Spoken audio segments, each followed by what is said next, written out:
étudiant François Ledan, qui a bien voulu remplacer mon ex-collaborateur, M. Durand, qui a pris sa retraite. Et donc, encore un grand merci, parce que c'était la première fois qu'il faisait ça, mais je suis sûr que ça donnera un très bon résultat. J'ai dit une méthode particulière qui est celle de l'interprétation des graphiques. Vous savez que dans les cours que je vous donne, j'essaye de faire le tour de tout ce qu'un professeur d'histoire doit savoir, et en particulier dans l'exploitation des sources qui sont à sa disposition. Les sources sont variées, multiples, elles sont de qualités différentes, et cela change beaucoup suivant la période que l'on est en train d'étudier. Pour la période qui nous intéresse aujourd'hui, c'est-à-dire les temps modernes, je vais essayer de vous montrer comment on construit une courbe et surtout comment on peut et on doit l'interpréter avec ses élèves. Deux modèles vont vous être proposés, non pas dans l'interprétation, mais deux modèles de courbe. Dans un premier cas, je prendrai le cas de deux localités en France au XVIIe siècle, une dans la première moitié du XVIIe siècle, Saint-Pierre-des-Levées, et une autre dans la deuxième moitié du XVIIe siècle, donc à l'époque de Louis XIV, qui s'appelle Bresles. Ensuite, dans un deuxième temps, nous allons étudier une courbe qui a été élaborée par un historien britannique qui s'appelle Chambers, où il a essayé, pour le XVIIIe siècle, de voir l'évolution démographique. Voilà. Ça, c'est donc le projet d'aujourd'hui. Alors, nous allons commencer par l'analyse d'une courbe démographique qui vous est maintenant projetée sur l'écran. Vous voyez, donc j'ai indiqué France XVIIe siècle, mais il est entendu que ce n'est pas une courbe démographique pour l'ensemble de la France au XVIIe siècle, mais bien pour deux localités qui sont mentionnées, Saint-Lambert-des-Levées et d'autre part Bresles. Alors, ces deux courbes démographiques, je les ai pêchées, pages 426-427. Ici, je vous le montre. Les voici.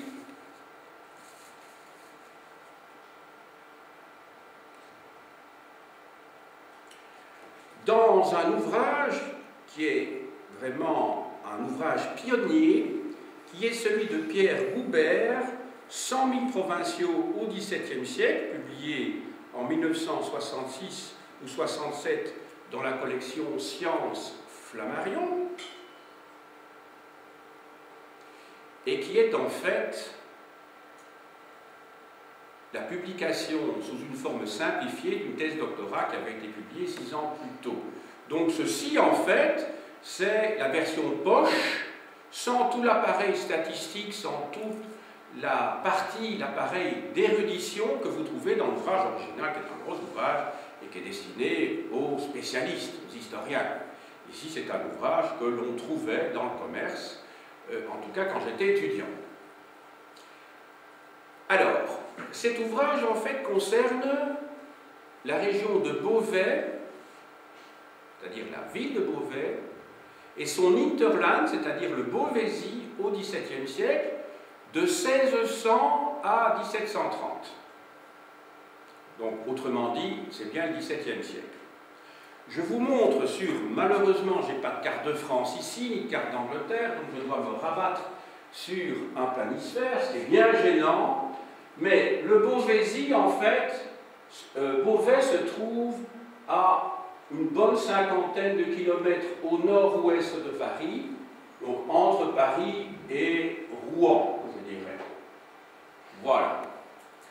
Alors, les deux villages dont il est question ici, donc d'une part Bresles et d'autre part Saint-Lambert-des-Levées, Ce sont deux villages qui font partie de cette région que l'on appelle le Beauvaisis, dans le nord de la France. Et Pierre Goubert a choisi ces deux localités pour des raisons particulières. L'une de ces localités, Bresles, a été choisie parce qu'elle est donc en Beauvaisis, et c'est l'objet de la thèse de Pierre Goubert. Quant à Saint-Lambert-des-Levées, c'est un village qui a été choisi comme témoin. Alors, pour vérifier si toutes les courbes qu'il avait établies pour le XVIIe siècle pour la région de Beauvais étaient significatives, révélatrices de la France, il a décidé de prendre une localité qui se trouvait hors du Beauvaisis, à savoir dans le sud de la région de l'Île-de-France, donc au sud de Paris, pour voir si ça corroborait ou non ces hypothèses.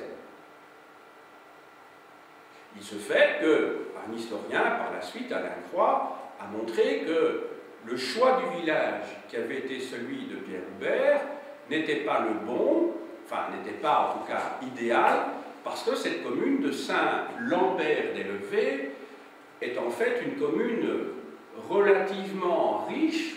Elle est composée de 2/3 d'artisans, et non pas majoritairement de gens qui travaillent la terre, et en plus de ça, ça se trouve dans la partie de l'Anjou, donc dans le sud du bassin parisien, qui est une région assez riche. Ces considérations ayant été posées, qui sont donc des précautions oratoires, j'en arrive maintenant à l'analyse des courbes que vous avez devant vous. Donc on va comparer les deux maintenant. Alors, ici, donc, vous avez, c'est ce qu'on appelle en fait un tableau logarithmique. Je vous rappelle ce que c'est que les logarithmes. C'est un système qui a été mis au point, si mes souvenirs sont bons, c'est déjà au XVIIe siècle, qui permet, lorsqu'on analyse, lorsque l'on veut plutôt transcrire des données, de ne pas avoir un tableau immense en divisant chaque fois par deux, ici dans le tableau, les mesures de telle manière que les chiffres qui apparaissent ici, donc vous voyez, ça va être chaque fois divisé par deux, de telle manière que les courbes ne soient pas exagérément importantes, trop importantes. Donc ça ne reflète pas immédiatement la réalité, parce qu'en fait ici on devrait avoir des pointes beaucoup plus importantes si on avait un tableau de type basé sur des coordonnées arithmétiques. Ici c'est bien arithmétique, si vous regardez bien, il est marqué 1624, 1625, 1626, 1627 et 1628. Donc vous voyez qu'ici, eh bien, tout cela est divisé par année, il y a chaque fois une année, vous avez les 3 premiers trimestres ici, et pour bien marquer que l'on passe dans une autre année, le 4e trimestre, vous voyez, il y a chaque fois un petit écart ici. Donc ça veut dire 3 premiers, 4e trimestre, 3 premiers trimestres, 4e trimestre, etc. Voilà. Mais donc ici, c'est bien en abscisse, vous avez bien une division, je dirais, arithmétique, qui correspond à la chronologie. Donc ici, vous avez 5 années. 1, 2, 3, 4, 5. De 1624 à 1628. 5 années. Ici, en ordonnée, donc plus en abscisse, mais en ordonnée, vous avez donc une progression logarithmique et non plus arithmétique. Qu'est-ce que ça veut dire? Alors, regardez ici. On n'a pas de chance avec le soleil, évidemment. Alors, regardez, ici, vous avez... Attends, j'essaie de voir ça un petit peu mieux. Voilà. Alors, vous avez 0, 5, 10... Alors, bon, moi, j'ai pas... Je vais regarder ça un petit peu sur mon document. Ah, voilà, maintenant, je vois un peu mieux. Voilà. 5, 10, 20, 40, 100... Ici, je ne sais pas lire, mais je crois que 200. C'est 200, c'est ça? Et là 300. Donc vous voyez que chaque fois, on a divisé de telle manière que les dimensions qui devraient être beaucoup plus grandes ici ne crèvent pas le plafond, et donc on a tassé. Mais ce n'est pas très grave. Ça permet de tout représenter sur un même graphique, ça c'est la première chose, mais on voit quand même les différences. Même si la pointe est moins aiguë qu'elle ne l'est réellement, on voit quand même que celle-ci est plus petite que celle-là, et on voit quand même les différences. C'est ça qui compte. Ça va? Bon. Alors, je poursuis. Je vais peut-être déplacer ce tableau, si c'est possible. Coupe. Alors, on est un peu plus à l'aise maintenant. Regardez ceci. Vous avez 3 courbes. Une de décès, une où il est indiqué conception et une où il est indiqué mariage. Ça, c'est pour Saint-Pierre-des-Levées. Si vous regardez les courbes pour Braine, il y a effectivement celle des décès, celle des conceptions, mais vous n'avez pas celle des mariages. Voilà. Alors vous allez me dire d'abord, comment est-on parvenu à établir ces courbes? Le problème majeur qui se pose pour un historien, c'est quoi? C'est le problème des sources. Il faut avoir des sources. Alors, l'essentiel des sources dont on dispose pour faire de la démographie historique, et en particulier pour établir des courbes, ce sont essentiellement les registres de catholicité, ce que l'on appelle aussi des registres paroissiaux. Alors en effet, depuis François Ier, depuis 1539, l'ordonnance de Villers-Cotterêts, eh bien, le roi a décidé que les prêtres devaient enregistrer les baptêmes, mais aussi les inhumations et les mariages. Cette ordonnance ne va pas vraiment être suivie au XVIe siècle, je vous le dis tout de suite. Il faudra attendre l'époque de Louis XIV, surtout, je crois, 1667, pour qu'une autre ordonnance, celle de Saint-Germain-en-Laye, soit davantage suivie, et c'est surtout dans les années 1530, à la suite d'encore une autre ordonnance, que vraiment les choses vont se faire plus sérieusement. Donc, suivant les régions et suivant les époques, vous n'avez pas, ou vous avez des registres paroissiaux, et suivant les époques et suivant les régions, les registres paroissiaux n'ont pas tous la même qualité.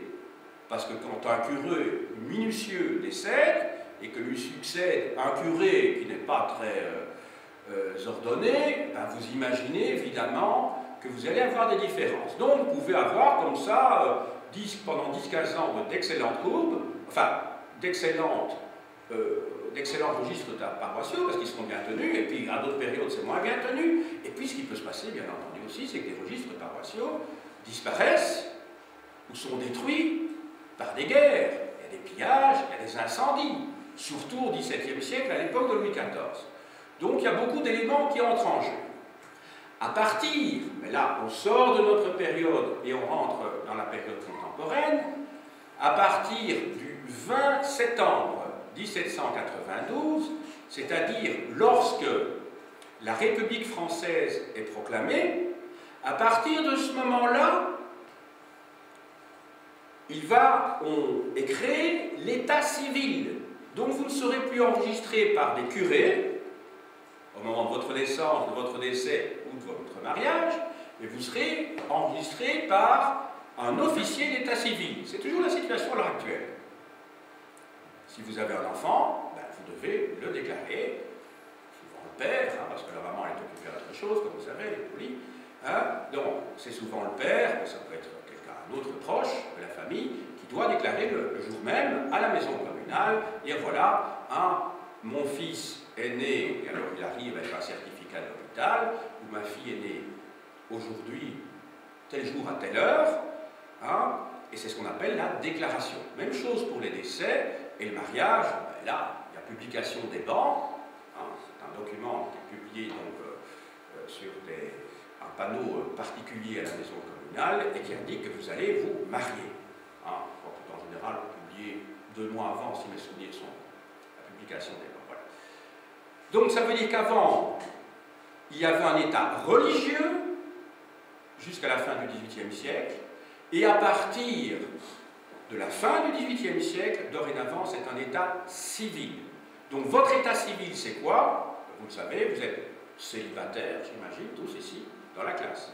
Vous pouvez être marié, vous pouvez être veuf, vous pouvez être divorcé. Eh bien, ces différentes qualifications qui sont mentionnées, peut-être plus directement sur votre carte d'identité, mais qui sont en tout cas dans la mémoire de votre carte d'identité, eh bien, c'est ce qu'on appelle votre état civil. Voilà. Alors, je reviens maintenant au XVIIe siècle, puisque c'est la période que j'étudie avec vous maintenant.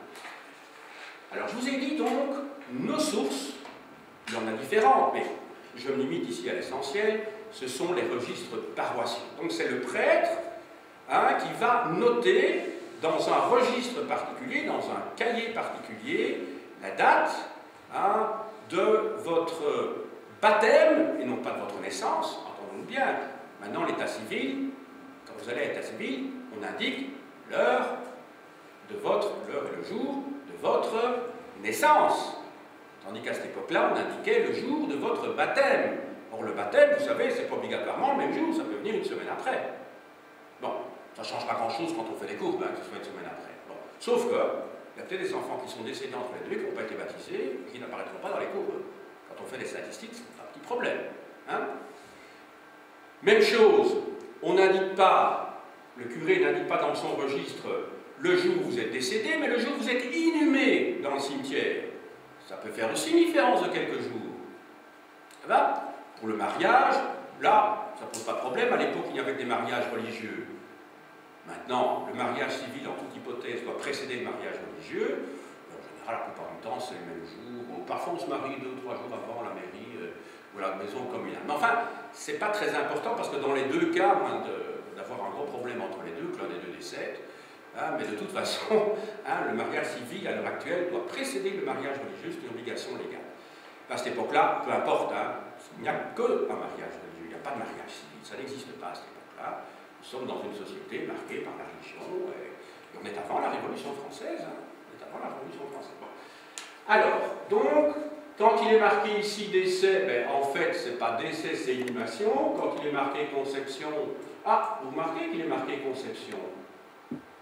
C'est pas baptême, donc ça veut dire qu'on a dû avancer de 9 mois la date du baptême. Vous êtes bien d'accord? Donc la date que vous voyez là, quand on dit on a conçu à telle époque, ben, ça veut dire que le baptême, en fait, c'est 9 mois plus tard, mais vous comprenez que le baptême, à la limite, on s'en fiche ici. Ce qui est important, c'est de savoir, c'est si on conçoit à une époque où, par exemple, il y a une épidémie, où il y a beaucoup de décès. C'est ça qui intéresse le démographe. Le baptême, c'est pas très important, finalement, pour celui qui fait. Donc, il doit avancer de 9 mois. Et le mariage, là, c'est autre chose. Hein, bon. Voilà, donc il va falloir comprendre tout ça. On a parlé ici des coordonnées, en abscisse, en ordonnée. On a vu que c'est une échelle logarithmique, alors qu'ici c'est une échelle arithmétique pour la chronologie. Ce système, qu'est-ce qui frappe tout de suite quand on voit les différentes courbes? Ce sont évidemment les pics, ici. Les pics. Vous voyez bien que ce sont des pics de décès. Et je vous ai dit qu'en fait, ces pics, si on avait utilisé une échelle arithmétique, ils seraient beaucoup plus importants. Parce que ici, en fait, vous voyez 20, 40, et puis au moment du pic, quand on passe directement, c'est 40, hein, vous m'avez dit, parce que moi je ne sais pas bien, c'est 50 ici, je pensais pas 40. Vous m'avez dit 40 tout à l'heure. C'est 50. Donc 50, vous voyez que ça, donc 50 est ici, et que donc en fait, si on avait suivi, si on avait une échelle arithmétique, eh bien le pic, ben, c'est 2 fois plus important, il devrait être comme ça, et celui-ci devrait être comme ça. On est bien d'accord.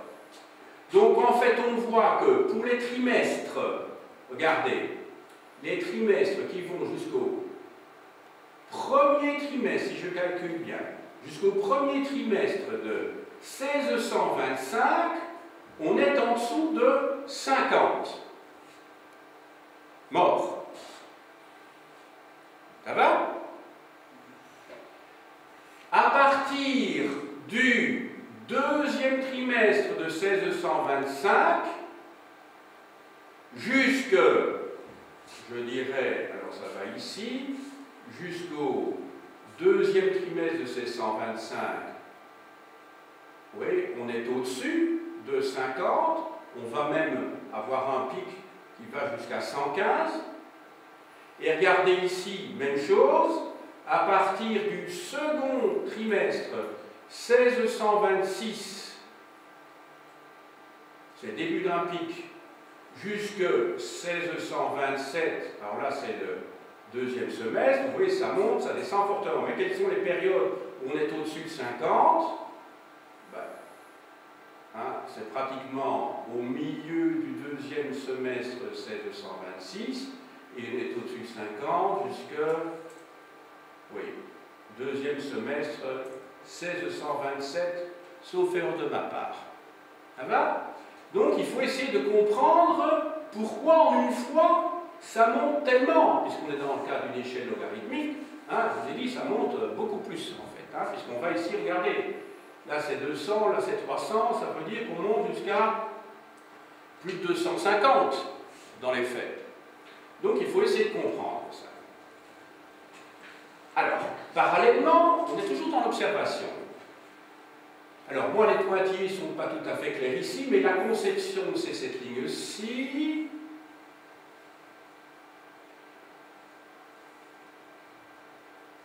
Ça va? Ça, c'est la conception. Alors, qu'est-ce qu'on peut observer? C'est que les conceptions diminuent pendant les mêmes périodes, mais pas de manière proportionnelle. Ça veut dire qu'on conçoit moins, et on peut imaginer pourquoi. S'il y a plus de décès, il y a moins de personnes pour concevoir. Entre autres, il peut y avoir d'autres explications aussi. Hein. Des explications qui ne sont pas seulement liées à la biologie, mais aussi à la psychologie.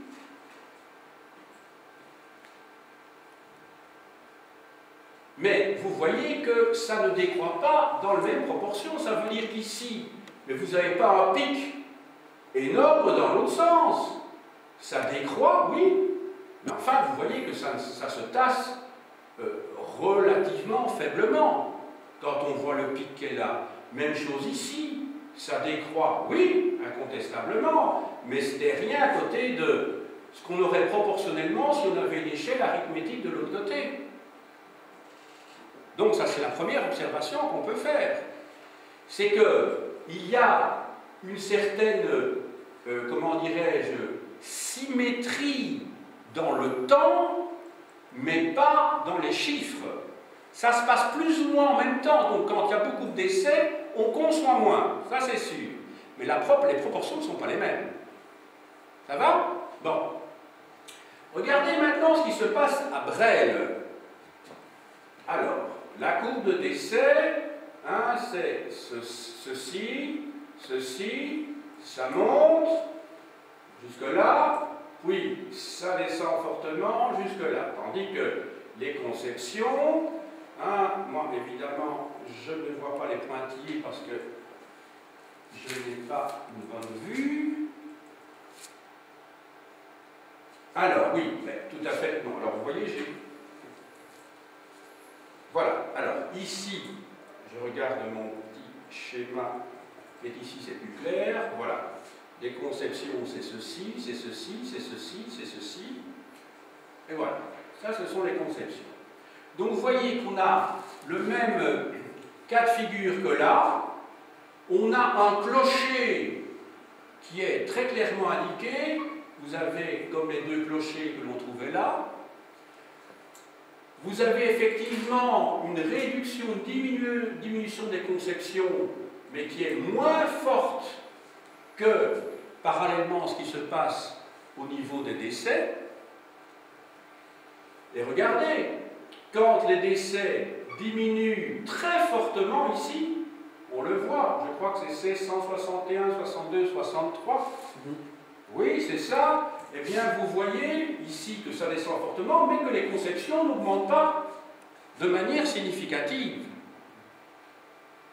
On va reprendre maintenant le tableau précédent en ce qui concerne Saint-Lambert des Levées. Malheureusement, je vous ai dit ici, on n'a pas les mariages. Regardez un petit peu. Vous voyez qu'il y a effectivement une croissance en dents de scie, suivant que vous êtes en période de crise, que vous êtes plutôt en période où les décès sont très nombreux ou pas, mais vous allez avoir plus ou moins de mariages, mais pas, c'est comme pour les conceptions, de manière considérable. Donc on voit qu'il y a un parallèle dans le temps, mais qu'il n'y a pas une symétrie, je dirais, dans les proportions. Les proportions ne sont pas les mêmes, quantitativement. Voilà. Alors, que peut-on tirer comme réflexion de ces deux tableaux, au niveau de l'interprétation? Quand un historien est parvenu à établir ces courbes, il se pose la question de savoir évidemment, mais comment se fait-il qu'il y a un pic de décès à tel moment, et pourquoi pas à d'autres? Alors, il y a plusieurs hypothèses, et je vous renvoie au cours que j'ai pu vous donner sur la Grande Dépression du bas Moyen-Âge, en particulier celle qui va du milieu du XIVe siècle au milieu du XVe siècle. Vous vous souvenez, quand on a étudié la Grande Dépression, sur le plan économique, sur le plan démographique, vous savez, la période qui succède à la Grande Peste Noire, qui débute en 1347 et qui va jusqu'en 1352-53. C'est une véritable apocalypse en Occident à cette époque-là. Qu'est-ce que je vous avais expliqué? Qu'il y avait au moins 3, si pas 4 éléments qui jouaient. Il y avait tout d'abord un premier élément qui était l'élément épidémique. C'est biologique, ça, une épidémie. Il y a l'élément lié à l'alimentation. On voit que d'ailleurs tout ça est lié. Le problème est toujours pour les historiens de savoir lequel a entraîné l'autre, parce que souvent il y a interaction. Donc 1, épidémie, 2, la famine, 3, la guerre, et 4, aussi, la fiscalité. Alors, pour ce qui nous intéresse ici, les épidémies ont certainement joué un rôle très important, mais les guerres aussi. S'il y a la guerre, non seulement les soldats vont se payer sur les paysans, autrement dit, ils vont piller les granges, les paysans vont se cacher, donc pendant ce temps-là, ils ne pourront pas travailler, donc ce sera un manque à gagner pour eux. Ils seront au chômage technique, si je puis dire. Mais en plus de ça, les soldats sont des vecteurs de germes, de virus, autrement dit. Les soldats, ce sont des gens qui bougent beaucoup, qui vont d'une région à l'autre quand ils font la guerre. Et donc, quand il y a des régiments qui sont touchés par l'un ou l'autre virus ou germe, qu'est-ce qui se passe? Eh bien, ils vont 50 km plus loin, eh bien, ils vont évidemment infecter la population qui se trouve un peu plus loin. Donc, les guerres n'ont pas seulement cet effet dévastateur parce que l'on tue des gens, parce que les soldats pillent les granges, ce qui conduit à la famine, mais aussi parce qu'ils transportent les microbes, les virus. Donc vous voyez, inversement, on peut prendre un autre facteur maintenant. Quand vous prenez le cas des épidémies, je fais abstraction maintenant de la guerre. Quand il y a des épidémies, il y a moins de bras pour travailler. s'il y a moins de bras pour travailler, inévitablement, ben, la production sera moindre. La productivité sera moindre également. Prenons le cas maintenant de la famine. Eh bien, quand vous avez faim, votre organisme est plus fragile. S'il est plus fragile, eh bien, il ne sera pas immunisé, ou il sera moins immunisé face à tous les virus qui vont circuler. Donc vous voyez que tous ces facteurs sont liés. Mais les historiens essaient toujours de savoir mais quel a été le premier pour cette crise-là, pour cette année-là. Alors ça varie. Parfois c'est la guerre, parfois c'est d'abord l'épidémie, parfois c'est d'abord la famine. Les épidémies jouent un rôle important. Il faut savoir que les épidémies ont joué un rôle important jusqu'à la fin du XVIIIe siècle. Mais au XVIIe siècle, les historiens ont quand même noté que même si les épidémies jouent un rôle important, c'est quand même la famine qui est à l'origine de la mortalité. Alors qu'à partir des années 1730-1740, on est dans un nouveau cycle démographique, et là ce sont franchement les épidémies, et ce n'est plus la famine. Parce que l'on produit assez. Et donc on va rentrer dans un tout autre cycle.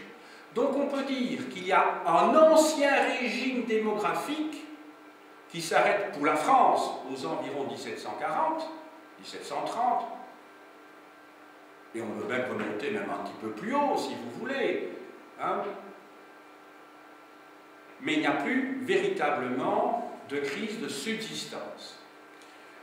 Alors les historiens ont qualifié ces périodes-ci comme étant des périodes de crise d'ancien régime. Ce sont des crises de subsistance, vous notez ce terme-là. Ce sont des crises de subsistance. Les gens, en temps normal, c'est-à-dire quand les hivers ne sont pas trop rigoureux, quand vous avez des étés normaux, c'est-à-dire pas des étés pluvieux, eh bien ils s'en tirent tout juste, parce qu'ils doivent toute une série, ils doivent d'abord se nourrir, et ils doivent payer des redevances qui sont parfois assez lourdes. Redevances qu'ils doivent payer au seigneur, redevances qu'ils doivent payer au roi, et les impôts du roi, je peux vous dire qu'ils pouvaient être très lourds, et c'est ce qui explique, entre autres, comment dirais-je, les révoltes populaires dans les années 1630-1635 en France, à l'époque de Richelieu. Des révoltes populaires très importantes en Aquitaine, en Normandie, entre autres. Alors, donc j'étais en train de vous dire, attendez, j'étais en train de réfléchir, j'ai perdu le fil de ce que je disais à l'instant.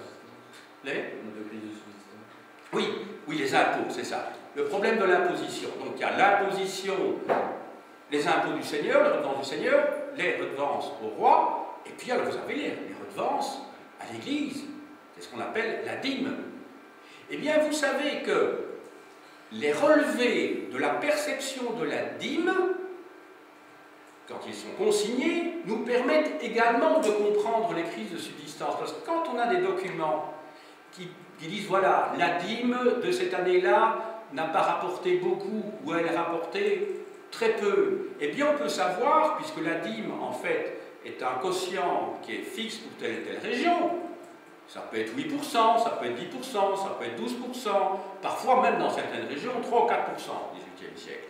Eh bien, comme pour chaque région c'est fixe, eh bien on peut se dire, puisque on a perçu autant, et que ce autant correspond à 8% de la totalité de la récolte, eh bien on peut se dire, la récolte a été d'autant. On peut connaître le chiffre global à partir du produit de la dîme, qui est peut-être de 8%.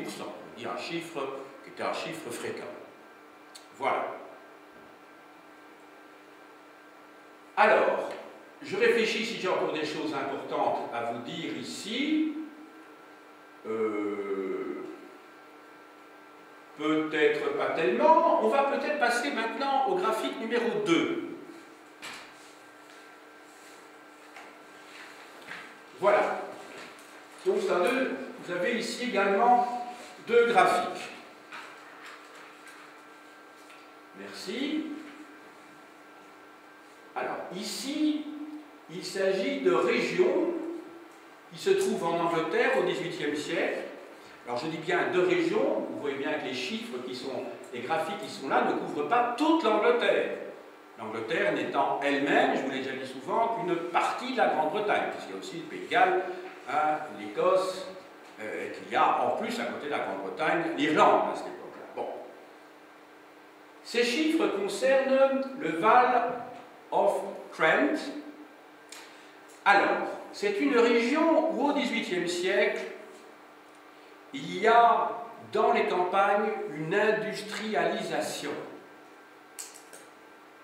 Et c'est pour ça que le XVIIIe siècle est tellement important.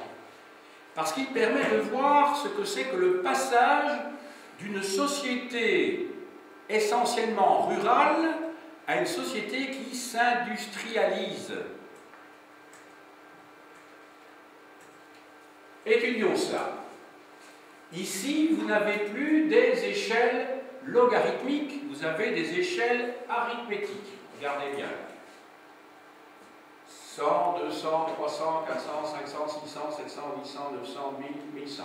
Donc vous n'avez plus d'échelle logarithmique. On est bien d'accord. Donc quand vous voyez ici les différentes courbes que vous avez ici, si elles avaient dû être transcrites dans les graphiques précédents, elles seraient tout à fait tassées. Et si elles avaient été tout à fait tassées, on n'aurait pas bien vu l'évolution et le différentiel qui est patent ici entre, regardez, donc baptême, mariage, attendez, je ne vois pas bien ici, hein. Vous pouvez me lire où vous avez le dessin? Enterrement, mariage. Enterrement, ça. Donc, baptême, mariage, enterrement. Alors, regardez. Alors, je vais voir parce que moi, je n'ai pas de vision aussi claire ici. Alors, la ligne la plus fine, c'est-à-dire celle-ci, c'est donc celle des baptêmes. Celle qui se trouve en dessous, c'est celle des mariages. Et celle qui est entre les deux,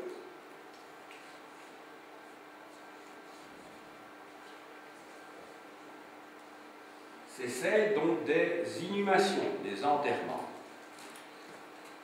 Quand on voit cette courbe, ce graphique, qu'est-ce qui frappe? C'est qu'on voit qu'il y a très clairement une croissance ici, mais que la croissance des baptêmes est nettement supérieure à la croissance des enterrements.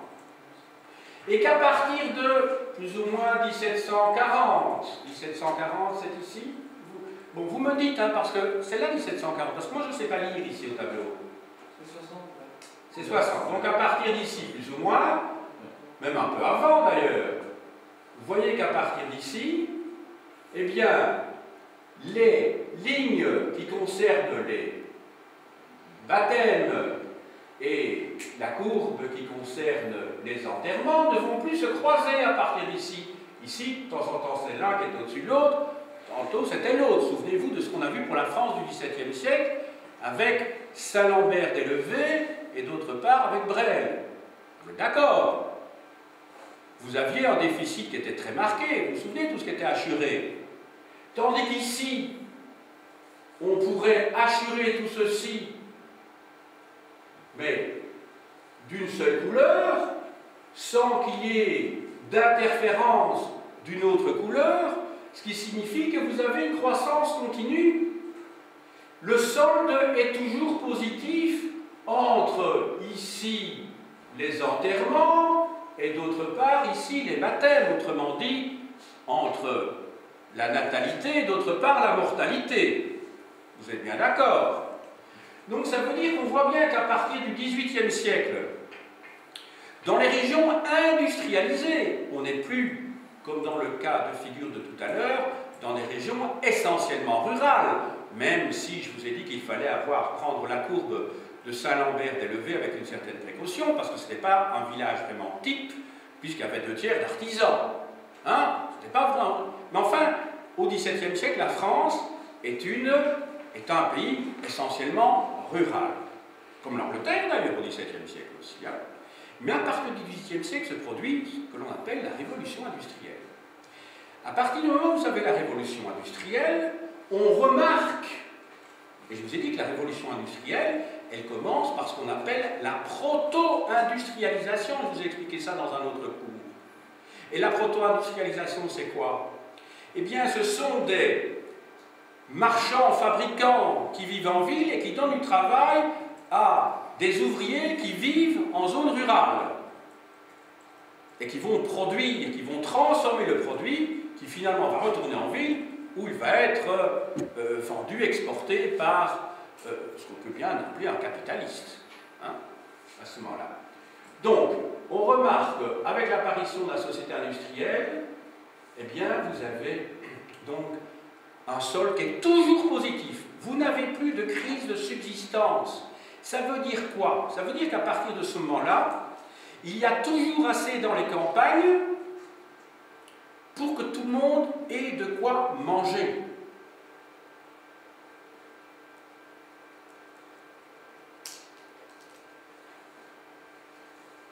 En France, la dernière grande, je dis bien grande épidémie, c'est celle de 1710 à Marseille, la dernière épidémie de peste. Mais il y a encore d'autres épidémies qui restent nombreuses, hein, entendons-nous bien. Alors, quelles sont ces épidémies à côté de la peste? Mais la peste disparaît au début du XVIIIe siècle, je vous ai dit. En tout cas en Europe, hein, elle existe malheureusement encore dans certaines régions du monde. Alors, quelles sont ces épidémies? Eh bien, il y a d'une part la dysenterie. La dysenterie, enfin, aucune de ces maladies ne sont agréables, hein, elles sont toutes épouvantables, je vous le dis tout de suite. La dysenterie, c'est quand vous avez des diarrhées, mais là à forte dose, extrêmement douloureuses, avec la fièvre, et vous avez l'impression vraiment de vous vider de votre corps. Vous vous déshydratez complètement, vous perdez toutes les eaux hein, que vous avez en vous, et donc vous mourrez au fond de déshydratation, avec la dysenterie. Alors, il existe également une autre maladie très virulente, et là quand je dis virulente, c'est au sens propre du terme, hein, c'est-à-dire il y a un virus, c'est la variole. Alors la variole, c'est une maladie éruptive, c'est-à-dire qu'elle vous donne des boutons, et même après la disparition de la maladie, si vous y survivez, eh bien, vous gardez les traces de votre visage, vous avez des petits trous partout. C'est ça la variole.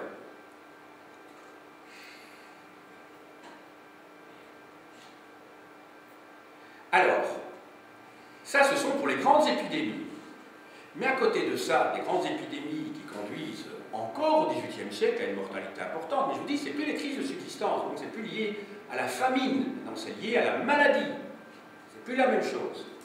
Il existe des périodes de l'année, et ça peut expliquer d'ailleurs pourquoi dans le graphique précédent, à certaines périodes, suivant les trimestres, vous avez plus ou moins de décès, ou plus ou moins aussi de conception. Quelles sont les périodes bénéfiques, je dirais, pour les microbes, pour les virus? Eh bien, pendant l'hiver, les vieux, les petits-enfants, qui sont les plus fragiles, les adultes aussi, mais enfin les adultes résistent mieux à cela, mais les petits-enfants et les vieux, ils sont sensibles essentiellement à quoi? Aux maladies d'origine pulmonaire. Ce sont des infections pulmonaires hein, en hiver. Ben, c'est la période dans laquelle nous sommes en train de vivre pour l'instant. C'est la période où, hein, vous savez, où vous avez mal en général. Tandis que la fin d'été, le mois d'août, le mois de septembre, c'est la période où l'on souffre beaucoup, les petits-enfants justement aussi. C'est la période des gastro-entérites. Donc c'est la période où on souffre aussi, mais pas au même endroit. C'est la période des fièvres aussi, parce que c'est la période où tous ces virus se développent. C'est la période où ces virus-là se développent. Ça va? Donc, on peut expliquer non pas les périodes de grandes épidémies, comme la peste, etc., par les saisons uniquement, mais en tout cas pour la gastroentérite et pour les infections pulmonaires, ça se situe plus particulièrement des moments d'année. C'est à ce moment-là que les petits-enfants et que les personnes âgées décèdent.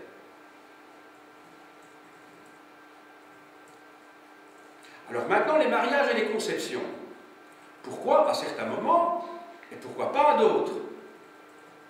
Je vous ai déjà dit que 85% des gens, jusqu'au XVIIIe siècle, vivent à la campagne, ils travaillent dans les champs, et donc vous pensez bien qu'au moment des semailles, au moment des moissons et au moment des vendanges, ce n'est pas la période où les conceptions se font d'habitude, et c'est surtout pas l'époque, je dirais, où se font les mariages, parce qu'un mariage dans un village, c'est toute une affaire, ça se prépare. Donc il y a des moments de l'année où on ne se marie pas parce qu'on n'a vraiment pas le temps. Entre le 15 juillet et le 15 août, on est en plein dans les moissons. Les vendanges, c'est un peu plus tard, comme vous savez. Et donc, pendant ces périodes-là, on ne se marie pas. Quand on fait la fête, c'est souvent après, ou plus tôt. Et les conceptions, c'est un petit peu lié à ça aussi. Alors, il y a un autre élément à côté, je dirais, des contraintes économiques qui sont celles de la vie des paysans tous les jours. Ce sont les contraintes morales. N'oubliez pas qu'à cette époque-là, la religion a beaucoup d'importance.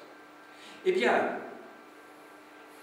chez les catholiques, là je reviens à la France, il y a des périodes où on ne peut pas avoir de relations sexuelles, donc on est en période d'abstinence. C'est la période de l'Avent, vous savez, c'est la période qui précède Noël, Avant avec un T, A-V-E-N-T, ça vient de Adventus en latin qui veut dire l'arrivée de la naissance de Jésus, et la période du carême. Donc ça veut dire que le mois de février, vous savez, le carême, c'est la période qui va entre le carnaval, c'est la dernière fois où on fait la fête, et Pâques, pratiquement. Donc ça veut dire que, en général, de la mi-février à la mi-mars, ou même jusqu'à la fin mars, ça dépend, puisque Pâques est une fête mobile, comme vous savez, donc le carême est lié à la fête de Pâques, qui bouge, il peut bouger sur un mois, la fête de Pâques, du mois de mars jusqu'à la mi-avril. Voilà, ça va? Eh bien donc, ce sont des périodes qui ne sont pas favorables, sauf si on le fait, on est en contradiction par rapport au précepte de l'Église. À cette époque-là, on craint Dieu, ça je peux vous le dire. Il n'y a pas d'athée à cette époque-là. Quelques intellectuels peut-être, mais il n'y a pas d'athée sinon. Donc, période d'abstinence avant Noël et période d'abstinence également avant Pâques. Donc, il y a des creux pour les conceptions.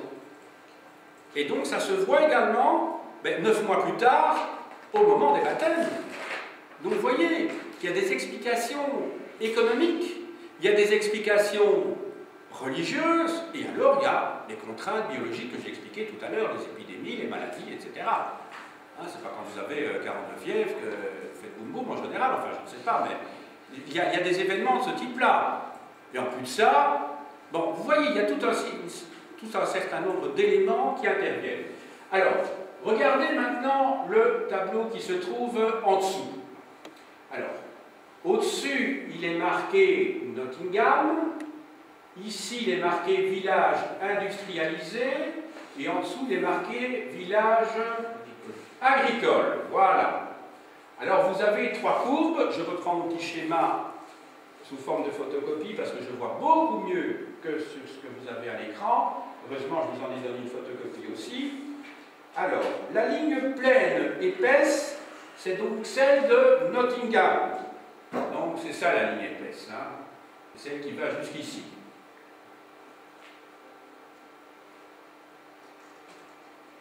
Cette ligne-ci, la ligne épaisse. Bon.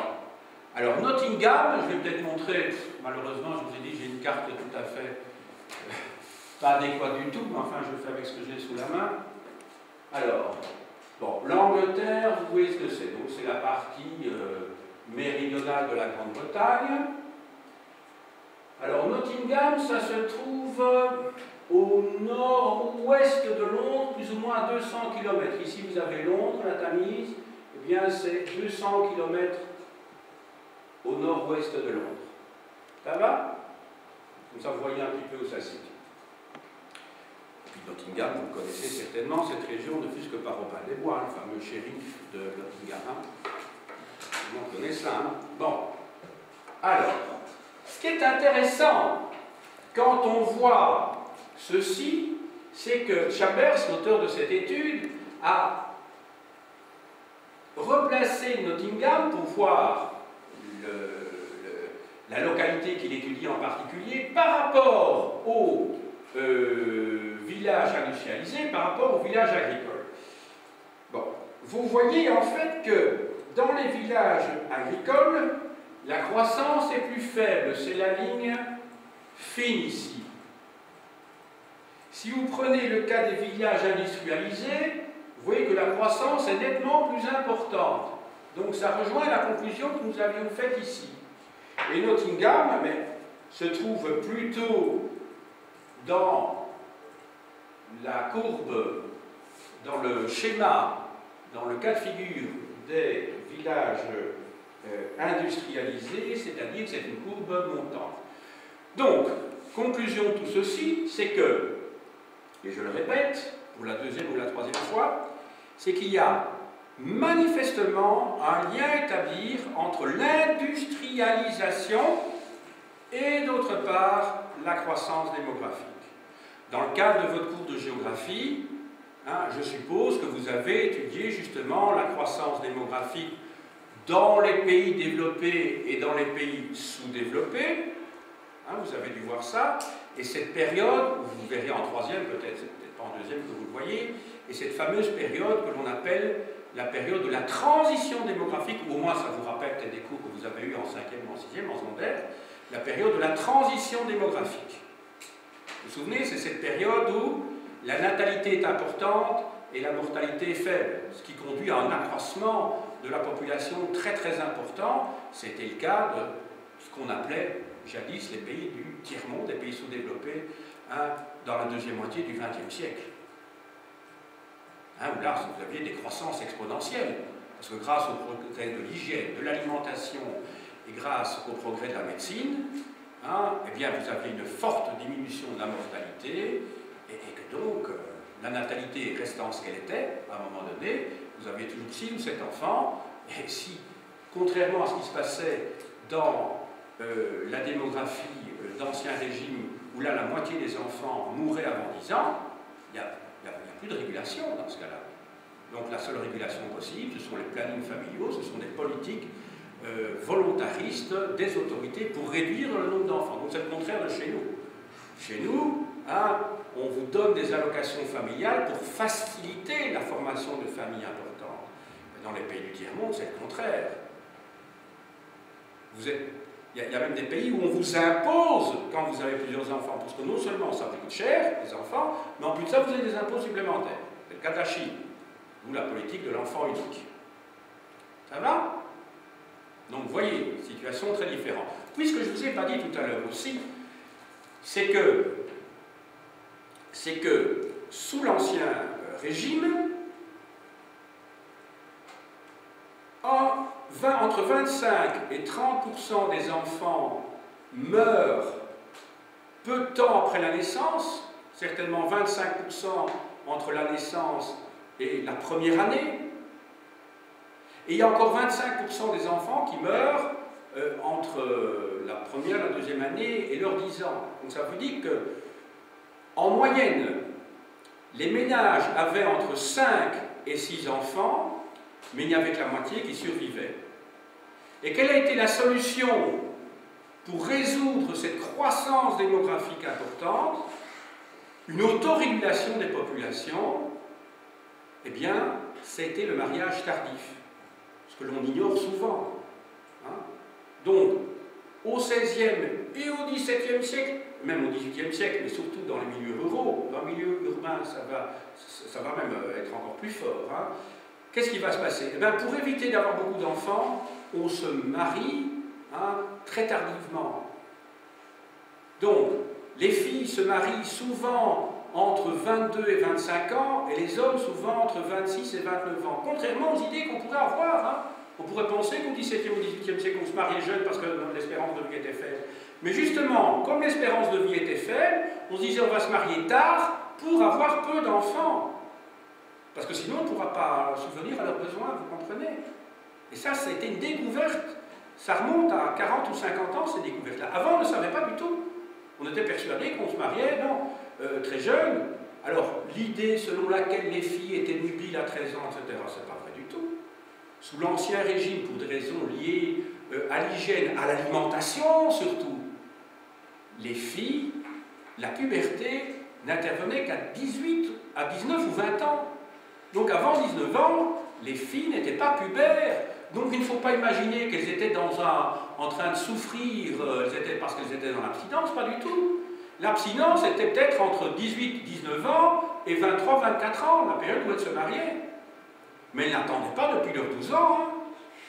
Elles n'avaient pas de croissance hormonale qui faisait que, depuis leurs 12-13 ans, voilà, elles attendaient de rencontrer quelqu'un, pas du tout. Donc les envies n'étaient pas là. Tout ça, c'est lié à l'alimentation. Et qu'est-ce qui fait qu'à l'heure actuelle, on remarque la puberté de plus en plus précoce? Mais il y a eu les progrès de l'hygiène, les progrès de l'alimentation, les gens font du sport, et c'est ce qui fait que maintenant, vous avez des filles qui, à 9 ans, sont déjà pubères. Mais ça n'a pas été toujours comme ça dans l'histoire. C'est récent, ce phénomène-là. Bon, maintenant, je vais vous montrer quelques livres. Alors, tout à l'heure, je vous ai déjà montré l'œuvre pionnière de Pierre Goubert. Voilà, je la remonte, qui était vraiment l'ouvrage dont se sont inspirés beaucoup d'historiens pour faire des études régionales. Alors, je voudrais vous montrer également l'ouvrage de Guillaume et Poussou, Démographie historique, chez Armand Collin, dont j'ai tiré la carte pour l'Angleterre, page 156. Vous voyez d'où ça vient.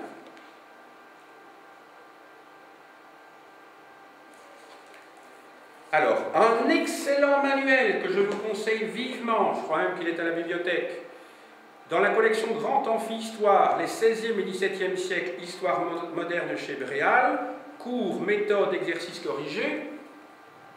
Vous avez une bonne quarantaine de pages consacrées à la démographie historique sous l'Ancien Régime, avec des exercices pratiques de critique historique, des études de courbes. Excellent manuel.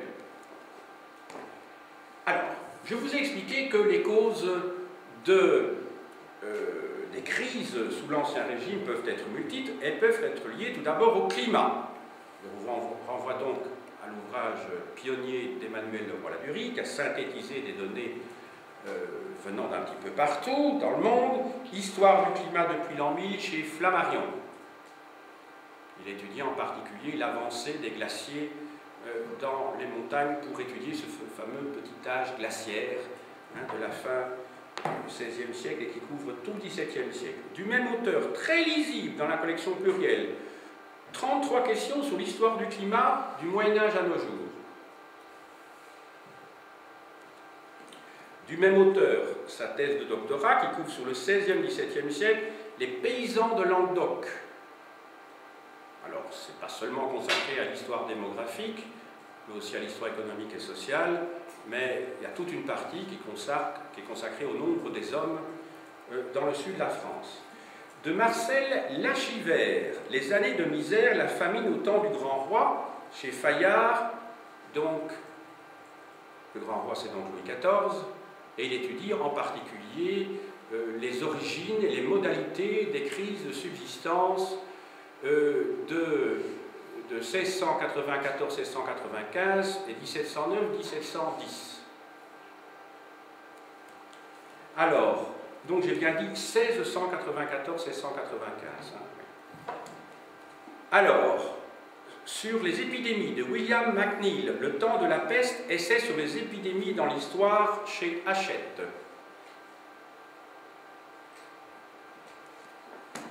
Alors, pour replacer dans son contexte économique et social les courbes concernant l'Angleterre, de Michael Postan et Christopher Hill, Histoire économique et sociale de la Grande-Bretagne, tome 1 des origines au XVIIIe siècle au Seuil. J'ai déjà dû vous montrer cet ouvrage. Alors, sur les comportements maintenant, parce que vous savez qu'en matière de sexualité, la psychologie a beaucoup d'importance. Hein. L'amour en Occident, l'époque moderne de Jacques Solé, chez Albin Michel, de Jean-Louis Flandrin, Famille, parenté, maison, sexualité dans l'ancienne société.